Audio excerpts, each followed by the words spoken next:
নবী গো,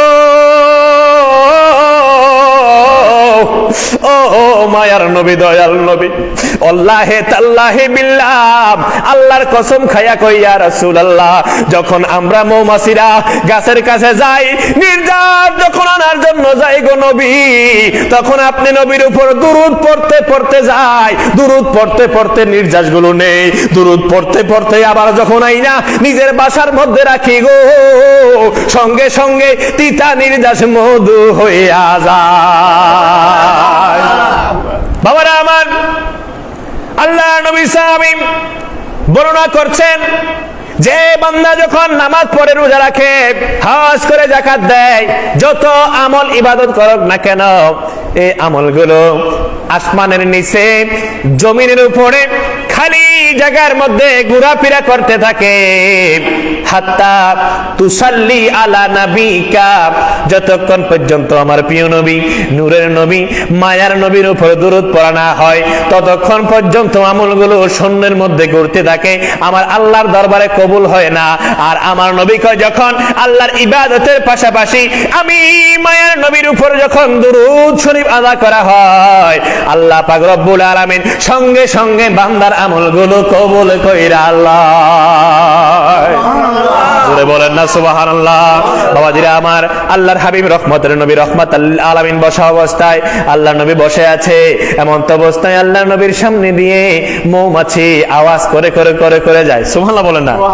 আল্লাহর নবীর সামনে দিয়ে মৌমাছি গুনগুন করে শব্দ করে যায়। আল্লাহর নবী রহমতের নবী তো শুধু এই মানব কুলের নবী না, আমার নবী কুল কায়নাতের নবী, আমার আল্লাহ যেই জায়গার আল্লাহ রে, সেই জায়গার নবী হইল নবী রহমাতাল লিল আলামিন। আমার নবী কুল কায়নাতের ভাষা বুঝতেন, পশু পাখি বৃক্ষলতা সব কিছুর ভাষা বুঝতেন। শুধু তাই নয়, আজকে তো জিকিরের মাহফিল, সেজন্য সময়টা বেশি করব না। ওই উস্তুনে হান্নানা একটা মরা খেজুর গাছ, ওই খেজুর গাছ আমার নবীর বিরহে একেবারে মানুষের মতো কান্না শুরু করে দিয়েছে, সুবহানাল্লাহ বলেন না। সাহাবা ইকরাম কয়, সন্তান যখন কান্দে তখন মা বাপ আদর করে সন্তানরে, কথা কোন ঠিকই না? আদর করলে বাচ্চাদের কান্না বন্ধ হয়ে যায়। আল্লাহর নবী সাহাবা ইকরাম কয়, গাছটা এমন ভাবে কান্না শুরু করলো, আমার নবী যাইয়া গাছের উপরে মাসাই করতেছে, গাছ কান্দো না। কয়, ইয়া রাসূলুল্লাহ, আপনার বিরহে আমি কান্দি। বাবাজিরা আমার, গাছের ভাষা নবী বুঝে, নবীর ভাষা গাছে বুঝছে, সুবহানাল্লাহ বলেন না। এবার মৌমাছি গুনগুন গুনগুন করে আওয়াজ করে যায়।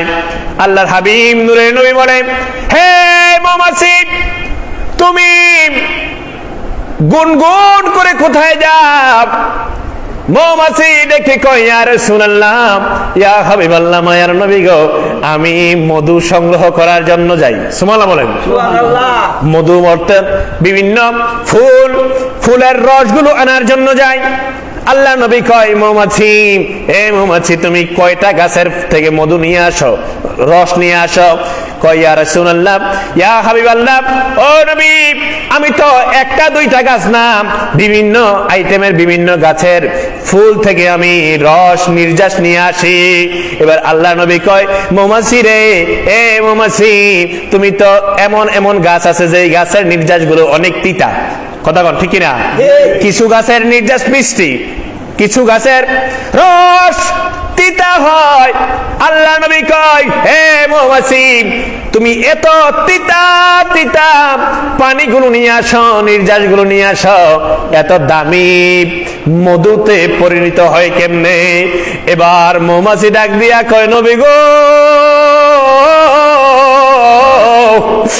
ও মায়ার নবী, দয়াল নবী, আল্লাহে তাল্লাহে বিল্লাহ, আল্লাহর কসম খায়া কই ইয়া রাসূলুল্লাহ, যখন আমরা মৌমাছিরা গাছের কাছে যাই নির্যাত যখন আনার জন্য যাই গো নবী, তখন আপনি নবীর উপর দুরূদ পড়তে পড়তে যাই, দুরূদ পড়তে পড়তে নির্যাসগুলো নেই, দুরূদ পড়তে পড়তে আবার যখন আইনা নিজের বাসার মধ্যে রাখি গো, সঙ্গে সঙ্গে তিতা নির্যাস মধু হইয়া যায়।